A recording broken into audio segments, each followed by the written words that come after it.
कि जितना देश दूसरों का है सर, इतना हमारा भी है। हम मरने के लिए पैदा नहीं हुए, जो चाहता है हमारी हत्या कर देता है।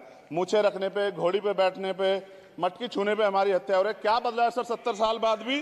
दलित पिछड़े मुसलमानों पे हिंसा नहीं रुक रही है सर। मेरा आपसे संरक्षण के साथ ये आग्रह है कि इन घटनाओं को रोका जाए। और देश किसी की बपोती नहीं है, देश संविधान से चलता है सर, और संविधान से चलेगा। संविधान छेड़खानी बर्दाश्त नहीं की जाएगी सर। धन्यवाद।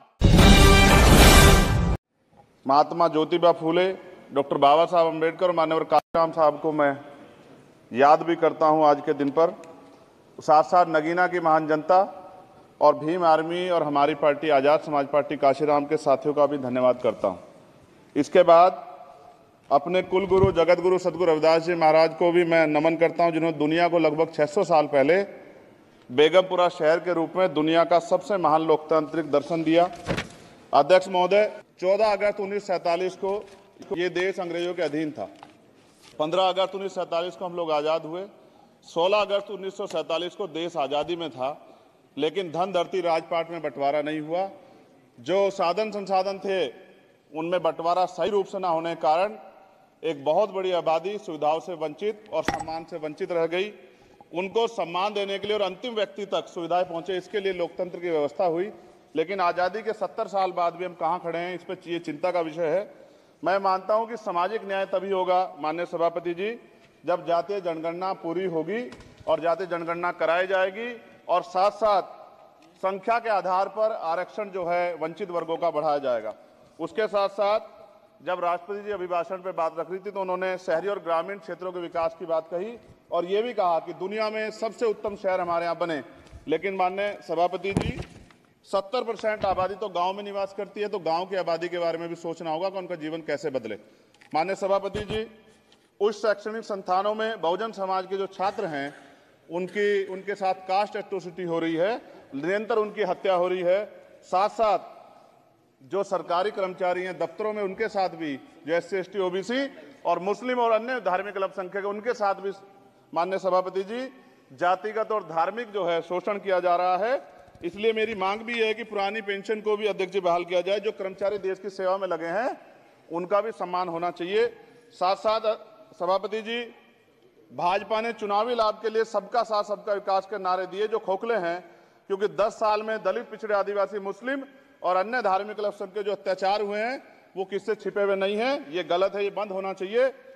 सभापति महोदय जी, महामहिम राष्ट्रपति जी के अभिभाषण में निजी क्षेत्रों में SC ST OBC को रिजर्वेशन देने का कोई उल्लेख नहीं हुआ है, जो कि आज चर्चा का विषय, क्योंकि 98% प्राइवेट सेक्टर है, 2% सरकारी सेक्टर है, तो 98% प्राइवेट सेक्टर में भी हमारी हिस्सेदारी की बात होनी चाहिए।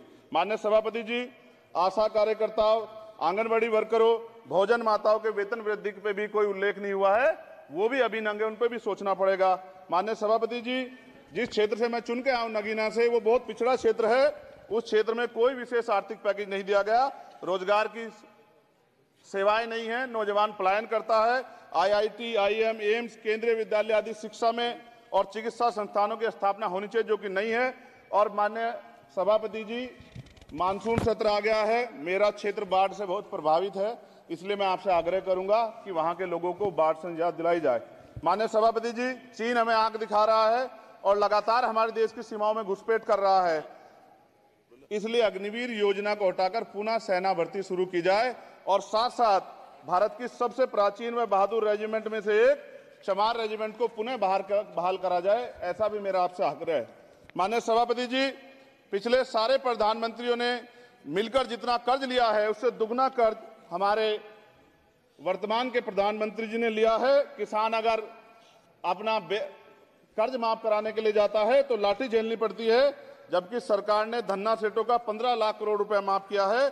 इस ओर हमें ध्यान देना पड़ेगा, हमारी आने वाली पीढ़ियों को ये कर्ज चुकाना पड़ेगा। माननीय सभापति महोदय जी, किसानों को MSP की लीगल गारंटी तथा किसानों का कर्ज माफ होना चाहिए। साथ साथ 2 अप्रैल 2018 को SC ST के बच्चों पे बहुत बड़े पैमाने पे मुकदमे लगे थे, वो हमारी लड़ाई सही थी, ये सुप्रीम कोर्ट ने माना और बाद में सरकार ने माना, वो मुकदमे तुरंत वापिस होने चाहिए। माननीय सभापति जी, प्रेस जो है उस पर भी शिकंजा कसा जा रहा है। जो पत्रकार सरकार खिलाफ बोलता है, नौकरी से हाथ धोना पड़ता है। और सोशल मीडिया हमारा हथियार है। उस पर तरह तरह के प्रतिबंध लगाए जा रहे हैं और विरोध करने वालों को सोशल मीडिया हैंडल भी सस्पेंड करा दिए जा रहे हैं। साथ साथ सभापति जी, पेपर लीक और परीक्षाओं के कैंसिल होने से देश के नौजवानों का भविष्य खतरे में है। नीट, यूपी सिपाही भर्ती सभापति जी और 69,000 शिक्षक भर्ती में आरक्षण घोटाला हुआ है, कोई पूछने वाला नहीं, खून के आंसू रो रहे हैं बच्चे, बेरोजगारी का दंश युवा झेल रहे हैं। इसलिए मेरा आग्रह है कि युवाओं के लिए कृपया समाप्त करें चंद्रशेखर। माननीय सभापति जी, मैं पहली बार बोल रहा हूं, आप कहेंगे मैं बैठ जाऊंगा, मैं आपकी बात, मैं संवैधानिक मर्यादा का पालन करूंगा, मगर हम तो माननीय सभापति जी सुन ही रहे हैं। आप बोलिए, 1 मिनट। धन्यवाद। 1 मिनट और बोलिए। अध्यक्ष सभापति जी, नारी सम्मान की बात करने वाली सरकार, हमने मणिपुर देखा सर, हमने पहलवान बेटियों का हर्ष देखा सर, और हमने सर हाथरस की बेटी का हर्ष देखा सर, और हाथरस के परिवार को जो वादा किया था सरकार ने वो भी पूरा नहीं किया। और महिलाओं में भी, स्पेशली दलित, पिछड़े और मुस्लिम वर्ग की, आदिवासी वर्ग की महिलाओं के साथ आज भी एनसीआरबी का डाटा कहता है सर जो जुल्म हो रहा है वो सहनीय नहीं है सर। साथ साथ कोविड में तैरती, हमने कोविड में बहुत सुना सर, कोविड में तैरती लाशें भी गंगा में हमने देखी है सर, और मजदूरों का हाल भी हमने देखा है। सभापति जी, बस सब समाप्त कर रहा हूं। नोटबंदी पे छोटे मजले उद्योग की जो कमर टूटी वो भी हमने देखी है। सभापति जी, शैक्षणिक संस्थानों, विश्वविद्यालयों में, चिकित्सा संस्थानों में ओबीसी एसटी के योग्य अभ्यर्थी को एनएफएस करके जिस तरह निकाला जा रहा है, लेटरल एंट्री करके जिस तरह हमारे रास्ते बंद किए जा रहे, ये भी हम देख रहे हैं सभापति जी। साथ साथ मेरा ये कहना है सर, ये सबका इशू है कि प्राइवेट कर्मचारी सर और सरकारी भी कई जगह पे 8 से ज्यादा घंटों से काम करते हैं और उनको जो सर उचित वेतन भी नहीं मिलता, तो न्यूनतम वेतन 20,000 रुपए तय हो और 24 घंटे की ड्यूटी। उदाहरण के तौर पे यूपी पुलिस सर बहुत पूरा काम करते हैं वो लोग, वो राज्य के विषय हैं। आप सर मैं आपके राज्य सरकार के लिए भी आपके संज्ञान में डाल रहा हूँ विषय सर, पुलिस सब जगह है सर, लेकिन सवाल ये है सर, बहुत पसीना बातें हैं, 8 घंटे की ड्यूटी और वेतन विसंगति, बॉर्डर स्कीम से उनको जो बाहर किया जाए। माननीय सभापति जी, 1 मिनट चाहिए सभापति जी। राष्ट्रपति जी ने धर्म के बारे में बात की थी, राम मंदिर से पहले हमारे गुरुघर तुगलकाबाद का फैसला आया था राष्ट्रपति जी, वो सभापति जी अभी तक दिल्ली में स्थित सदगुरु रविदास जी महाराज का गुरुघर नहीं बना। साथ साथ सभापति जी, अपनी बात को खत्म करते हुए मैं आपसे कहना चाहता हूं कि जितना देश दूसरों का है सर, इतना हमारा भी है। हम मरने के लिए पैदा नहीं हुए, जो चाहता है हमारी हत्या कर देता है। मूछे रखने पे, घोड़ी पे बैठने पे, मटकी छूने पे हमारी हत्या हो रही है। क्या बदला है सर 70 साल बाद भी? दलित, पिछड़े, मुसलमानों पे हिंसा नहीं रुक रही है सर। मेरा आपसे संरक्षण के साथ ये आग्रह है कि इन घटनाओं को रोका जाए और देश किसी की बपोती नहीं है, देश संविधान से चलता है सर और संविधान से चलेगा, संविधान छेड़खानी बर्दाश्त नहीं की जाएगी सर। धन्यवाद। तर व्हिडिओला लाईक करा, शेअर करा आणि सबस्क्राईब करायला विसरू नका।